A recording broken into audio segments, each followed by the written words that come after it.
El doctor Ogesto es egresado de la Facultad de Derecho de la Universidad Nacional Autónoma de México, catedrático de la misma desde 1981. Es maestro en Administración Pública y Políticas Públicas por la Escuela de Asuntos Económicos y Sociales, de Política Social de la London, en Inglaterra. Es doctor en Derecho por la Unidad de Posgrado de la UNAM, catedrático de la misma casa de estudios. De 1987 a 1990 actuó como magistrado supernumerario del Tribunal de lo Contencioso Electoral Federal. A partir de 1990 fue magistrado propietario del Tribunal Federal Electoral y de 1996 a 2006 fue magistrado electoral de la Sala Superior del Tribunal Electoral del Poder Judicial de la Federación, órgano jurisdiccional del cual fue presidente de 2000 a 2004. En 2012 fundó Ogesto Martínez y Asociados Consultores. Estimado Fernando, adelante. Muy buenos días, estimados amigos. La verdad es que me siento muy honrado de que nos haya invitado Save Democracy, esta Marcela, su incansable lucha por tener foros de esta naturaleza, de esta excelencia. Hemos visto cómo nos ha acompañado desde hace muchos meses en este proceso electoral y después estas reformas. La verdad, Marcela es una distinguida amiga de México. Y gracias, Arturo, por esta invitación y ser parte de un grupo que te hemos acompañado, porque también, y eso lo digo a nivel personal, consideramos que eres el líder de un movimiento democrático iniciado hace muchos años en México. Bueno, dicho esto, la verdad es que hemos escuchado dos expertos en la calidad de la justicia en nuestra región. Ha sido extraordinario los datos duros, como dice el doctor Buscaglia, que demuestran que nuestras reformas electorales carecen de elementos esenciales que las hagan verdaderamente un instrumento democrático. La doctora Delia pues conoce perfectamente los resultados de una mala planeación y de un trastocamiento de la división de poderes. Nos advierten con muchísima claridad los peligros que representa esta reforma judicial para México. Yo quisiera más bien ser historiador que profeta, y más en este momento que existe pues un desencanto general y el mío personal por el camino que ha seguido esta mayoría, de la cual Arturo puso muy bien el título del encuentro, la tiranía de las mayorías. Fíjense que desde mi punto de vista en el tema de la división de poderes, pues es necesario hacer un repaso histórico sobre el sistema político mexicano. El México independiente nace a través de un proceso constitucional. La idea de nación independiente se plasma en un documento fundacional. La Constitución de 1824 tiene como modelo la Constitución española de 1812, conocida como la Constitución gaditana, que nos pasó a muchos países de América que nos independizamos de España. La Constitución de 1824, si bien reconocía la división de poderes, daba una mayor preponderancia al poder legislativo. Esta situación se derivaba de la influencia de la Revolución Francesa y de los filósofos de la Ilustración, que establecieron que solo los cuerpos legislativos son soberanos. Esta era una clarísima visión de las ideas contra el absolutismo. Había que quitarle el poder al soberano y es buscar su origen, y su origen no tenía otro otra fuente que la voluntad general en el pueblo. En efecto, Rousseau establecía que solo era soberana la voluntad general, que esta no podía manifestarse directamente y lo tendría que hacer a través de sus representantes electos popularmente. Se pensaba que los legisladores, imagínense, serían fieles a los deseos de los ciudadanos y que dictarían las leyes más sabias, más prudentes, más pertinentes, que lograrían que todos los ciudadanos viviéramos felices y que todos los poderes y que todas sus iniciativas tendrían que ejercitarse para dictar leyes sabias que no tendrían necesidad más que de aplicarse. Esa fue la concepción original y se dijo, bueno, pues los jueces no tienen que ser más que la boca broncinea donde la ley pronuncia sus palabras. El juez no tenía ninguna facultad de interpretación porque la ley proveniente de esta sabiduría general, pues no podía equivocarse. Era perfecta. El juez, además, tenía una, dijéramos, desconfianza histórica porque había servido a los reyes. Es decir, no eran más que instrumentos de la voluntad del soberano, que era el rey absoluto. Entonces, los revolucionarios franceses decidieron que el juez debía de tener una posición de autómata, de seguidor exclusivo de la voluntad legislativa. La Constitución de 1824 adopta estas ideas y establece una preeminencia extraordinaria. Recordemos que en nuestra materia, en la materia electoral, se establece el sistema de autocalificación política de las elecciones. ¿Y por qué? Porque en la conformación del poder legislativo, de los parlamentos, no debería intervenir nadie porque podía contaminar y a veces hasta estar por encima del poder legislativo. No había nadie que podía revisar las elecciones más que los propios incumbentes. Este sistema de calificación política estuvo vigente en nuestro país hasta 1993-94. La verdad es que no solamente ese elemento de mostrar la preeminencia del poder legislativo, sino que se le daba al Parlamento la capacidad de interpretación de las leyes. El juez no podía interpretar las leyes.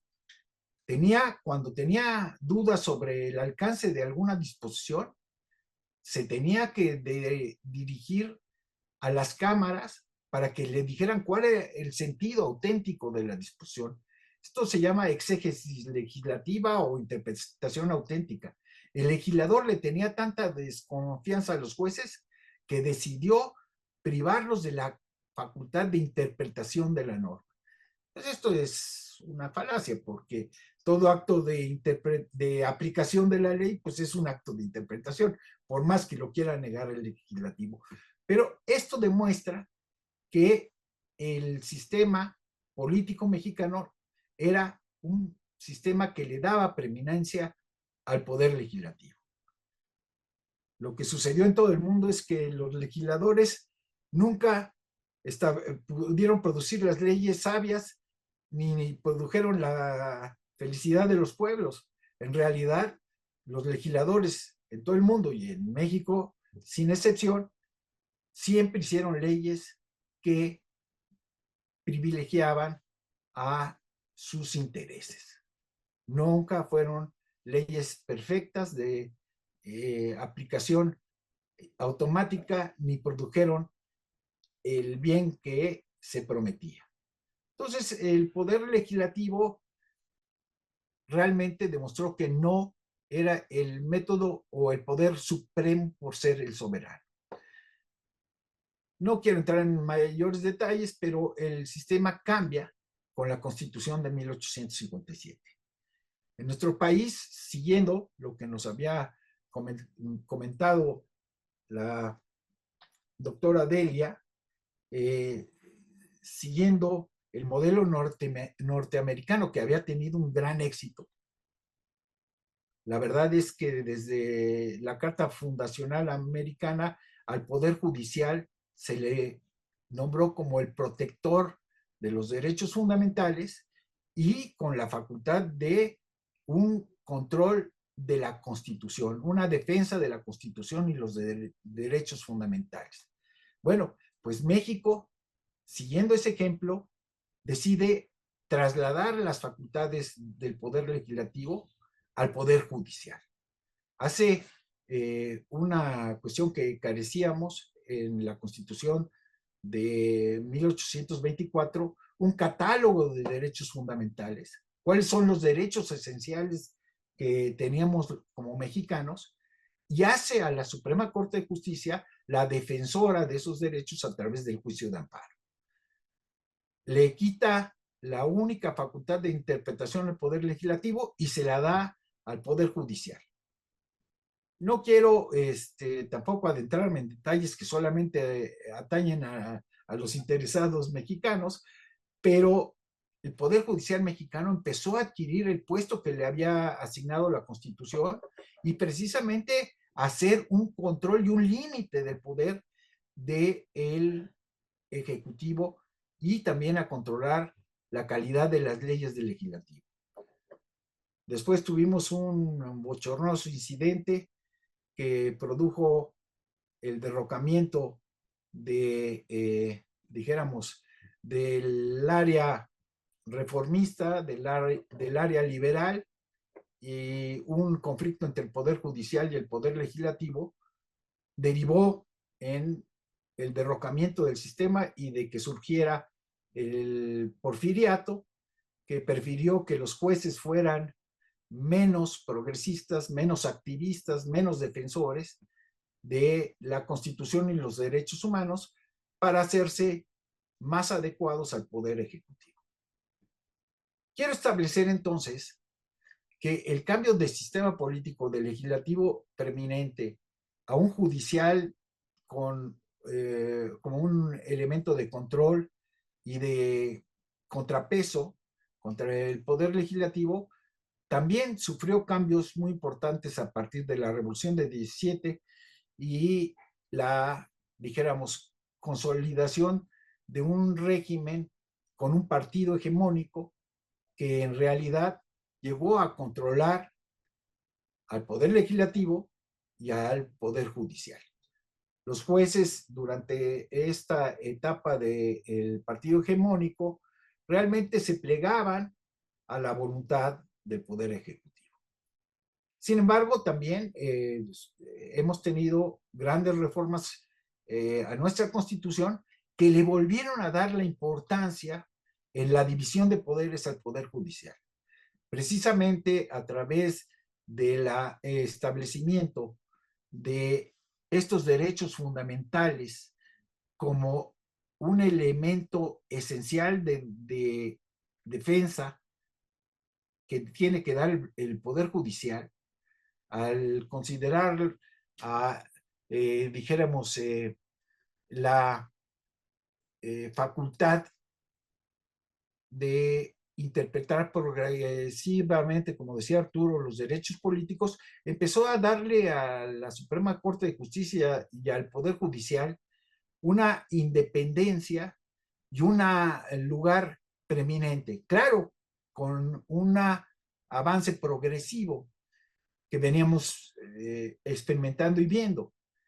Y precisamente esta independencia judicial, este papel que empezó a desarrollar nuestro Poder Judicial Federal y que también Jesús y yo fuimos parte, porque desde el poder, desde nuestro Tribunal Electoral, tuvimos también la visión de establecer los derechos políticos como un elemento esencial a defender por parte de la justicia federal mexicana, vimos que incomodaba en demasía a los poderes, sobre todo ejecutivos. Y en esta administración del presidente López Obrador, fueron muchísimas las intervenciones del Poder Judicial para controlar los excesos de el Ejecutivo. Y precisamente esto molestó al presidente de la República. Y esa es seguramente una de las motivaciones más importantes que tiene la iniciativa presentada por el presidente de la República. Quitar los obstáculos que representa el Poder Judicial para el control más férreo, más autoritario del ejercicio de su función. Por eso a mí me parece ser que lo que está pretendiendo la nueva reforma, que es eminente que sea aprobada la primera semana de septiembre, es volver a romper los equilibrios de el poder que se venían construyendo en México y donde el Poder Judicial era un verdadero contrapeso a las decisiones del legislativo y del ejecutivo, para volverlo, como decía el doctor Buscaglia, en empleados del Poder Ejecutivo. La concentración del poder, porque, como decía Delia, implica el salir a buscar votos en una elección concurrente, pues hacer que los jueces se vuelvan parte de ese mecanismo político y que en realidad no respondan ni a la libertad ni a la independencia judicial. Entonces yo quiero pues establecer que realmente la división de poderes vuelve a cambiar en ese péndulo y trata de imitar aquellos tiempos donde el partido hegemónico controlaba al legislativo y al judicial. Es imposible para un autoritarismo tener enfrente un poder judicial fuerte. Por eso se ha debilitado esta reforma por todos los elementos que coincido con los anteriores ponentes, ni fortalece la justicia, ni la hace más legítima, ni la ayuda a emitir sentencias más apegadas a las necesidades sociales. Muchas gracias. Esa es mi opinión, no de experto, sino de un ex miembro de este Poder Judicial. Gracias, Arturo. Muchas gracias, Fernando Ogesto, por tu brillante intervención. Respecto a la pregunta de qué pueden hacer los ciudadanos frente a la eminente reforma judicial, pues poco es lo que podemos hacer. Sin embargo, a mí me dio mucho entusiasmo. Estaba yo en la Facultad de Derecho cuando se reunieron los estudiantes para salir a protestar contra la reforma, y creo que esa manifestación preocupó al gobierno. Creo que eso motivó a la presidenta electa a dar una comunicación general con el pueblo, refiriéndose a la reforma judicial, entre otras cosas. Creo que sí preocupa a estas instancias el que jóvenes sin intereses y además con cierto conocimiento de la parte jurídica porque están estudiando derecho, protesten. Puede ser una semilla que los preocupe más que a lo mejor una declaración de algún embajador. Entonces, creo que debemos seguir manifestándonos. Las calles son de todos nosotros, es un derecho de los mexicanos. Entonces, pues los conmino a que acompañemos las protestas tanto del Poder Judicial como de los estudiantes si continúan. Es lo que podemos hacer. Ahora, respecto a la reforma, si beneficia a los grupos de fuera de la ley, de los traficantes, de las personas, como decimos nosotros, de los malosos, pues a mí no me cabe duda que ante un poder judicial débil, pues quien sale más beneficiado son los delincuentes. Si el sistema de justicia no se revisa en su integridad, como lo manifestó Jesús Orozco, pues resulta que en realidad estamos en una situación de confusión, de falta de certeza, de falta de seguridad que beneficia a quienes operan fuera de la ley. Entonces, sí creo que esté de alguna manera vinculado los intereses ilegítimos detrás de esta reforma y además con la elección popular, pues sí, podrán intervenir de manera más clara. Son, dijéramos, mis ideas generales sobre estas preguntas. Gracias.